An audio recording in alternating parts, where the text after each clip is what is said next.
Welcome to another episode of Marriage, Money, and Faith. Welcome back. So in this episode, we're going to talk about the three most important elements in a marriage or in any relationship. And if you want to find out, stay tuned, subscribe below, and we're going to talk about just that. Stay tuned. Also, you can email us At marriagemoneyfaith@gmail.com. Let's All right, do this. let's begin. You ready? Marriage, money, and faith. Improving and strengthening marriages, finances, and faith through honest conversations. Welcome back to our channel, Marriage, Money, and Faith. Welcome back. All right, in this episode, we're going to talk about the three most important elements in a relationship or in a marriage. Yes. So some of it could be communication, commitment, connection, respect, trust, honesty, Intimacy, faithfulness, humility, patience, forgiveness, emotional intimacy. I mean, it could be a lot, or it could be different completely depending on where you are in your relationship. Yes, so it does change. So it depends on where you at and what stage you in the marriage. So in the beginning, could be in spending quality time. Yep. Now it's Something totally different. it is. For example, when we first got married, communication was key. But for somebody that's been married for 30 years, they don't even speak anymore. They just give you that look.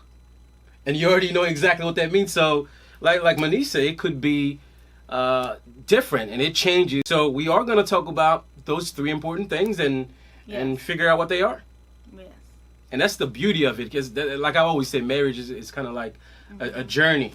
Yes. It's constantly changing, and we have to be adapt to it. This vision or idea about marriage, money, and faith came about 2 years ago. We just never had time to finally work on it.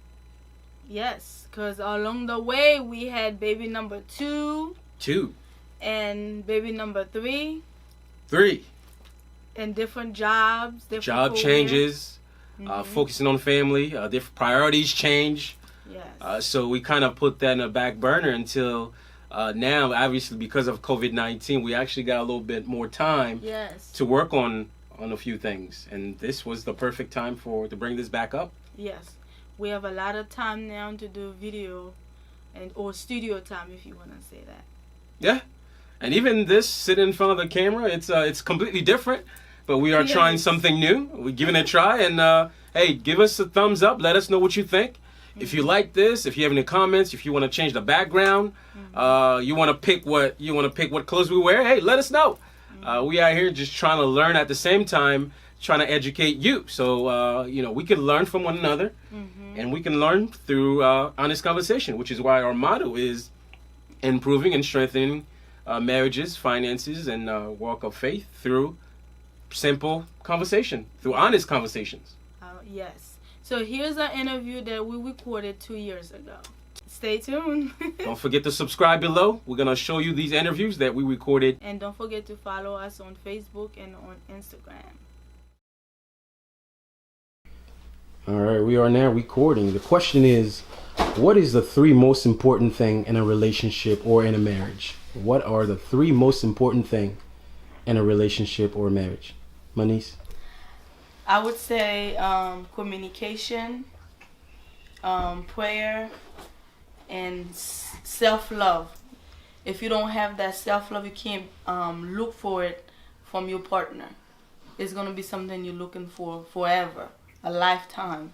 So before you get into in any relationship, whether it is boyfriend, girlfriend, or marriage, you have to have that self-love first, and then everything else will flow. So the order would be God, family, and everything else. So in terms of communication, can you elaborate on that? Communication is pay attention to your spouse, and body language is a form of communication as well. And that's it for communication. Be able to have a dialect on how your day was or everything like that. However you communicate. Make sure the word is getting out. How you feel instead of holding it in any way or form of communication. Do you think the tone of how you speak or the context has anything to do with the communication? Yes. Like I said, body language, your tone, how you speak is a form of communication. So you have to pay attention to how your spouse is, and then you can have a better communication. So Marta, what are the 3 most important things to you in your relationship or in your marriage? I think the 3 most important things to me are commitment, a teachable spirit, and faith. I think faith, of course, because at least for me, my faith in God is what keeps me going, and it influences my beliefs, my values, how I interact with my spouse, how I speak to him, how I love on him, and how I love myself. A teachable spirit, because I feel like even if you have faith, if you're not open to applying what you're learning, or if you don't have a desire to learn more, you can get stuck in a rut. So there are certain people who believe that, you know, if you've been married for 3 years or 5 years or 7 years, you've already mastered it, or there's nothing to learn. But if you have a teachable spirit, you're always looking for more information, and you're always looking for ways to improve your marriage, because you're always seeking knowledge on how to make it better. And when you receive that knowledge, even when you haven't asked for it, you're open to receiving it.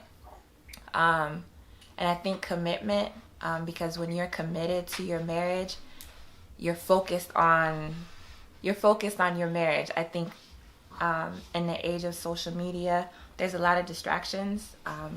People just choose to not focus as well as they used to. So people don't have the ability or don't have the willingness to stay focused on any one thing, and they want it quickly.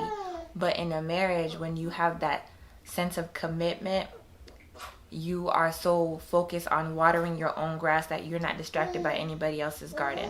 And when you're committed to your partner, you're committed to your marriage, you put all of your energy into the marriage, you're bound to find fruit. So yeah, those are the 3. For somebody who's new in a relationship, what is the best advice you can give them? You gotta be ready. You know, marriage is good. It have its good and its bad. It's not like the Hallmark movie. It's something that you have to work at it every day. It's a lifetime. And so both people have to work for it to grow. So it's like a plant. If you don't water it, it's not going to grow. If you don't take care of it. And Marta, do you think marriage is easy or hard? I think it's hard. I think that people associate hard with negativity. I think people associate a challenge with something bad. Just because it's hard doesn't mean it's not worthwhile. Like, I'm not a mom, but I'm sure being a mom is hard. Mm-hmm. But, you know, I haven't met a mother who doesn't say that having her kids isn't worthwhile and isn't the most beautiful thing. So marriage is hard, but it's definitely worthwhile. Yeah, that was a perfect example, Martha said. Just because, you know, being a mom have its challenges, but the kids are rewarding, you know, out of it. So you just have to work at it. It is a beautiful thing. However, you have to work at it, because if you don't, then it's just not gonna grow. Any last words for young married or people that are in a relationship? Just keep communicating. It's not gonna be easy because it's 2 different person. You don't know each other, so you're gonna see some challenges. Just have to try to understand each other. Forgiveness is a big thing. Be able to forgive and grow and continue to enjoy life, you know, as a married couple. Because that's what, you know, God created it for a reason. But because God created it, and it is a beautiful thing, but it is hard to keep it. Because anything good to keep is hard. It's not easy. Mm-hmm.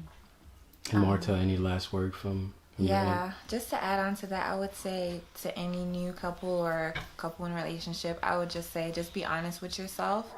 Be honest with where you are. Be honest with where you've been. Because if you don't take an honest assessment of where you've been, you're going to get lost in your present. So be honest with where you are and be honest with where you're going, you know, because sometimes people get in a relationship and they think they're on the same track, and it's like, oh, I wasn't going where you were headed, but that's because nobody was honest about where they wanted to end up. And I would also say, you know, just focus on each other and focus on God. You know, don't look to what so-and-so is doing. Don't look to what another person is doing, because the beautiful thing about marriage is that it's a reflection of God's goodness, and God is so many things to so many people, that in the same way marriage is going to look like so many things to so many people, because they're different couples, and different couples have different positions and different purposes. And so you don't want to confuse your purpose with another couple's purpose because you're coveting what they have. So just focus on your relationship and focus on what God wants that relationship to bring, because a marriage is never about just you and your husband or you and your wife. It's not just about you two living a happily ever after. A true marriage is supposed to blossom so that it glorifies God, in the sense that when strangers see it, they're like, what's that? Like, what's going on with them? Like, what do they have? Like, you know, what's the friendship? What's the communication? What's the love? Like, what's the story? Because the hard times encourage people too. So I think that when you live your life knowing that your marriage really is a ministry, it becomes so much easier, because you really know that at the end of the day, you're not holding on to anything, because it's not about you. So. That is a good point. And Maniz, from your point, has anybody ever asked you that you look so happy in your marriage, and why is that?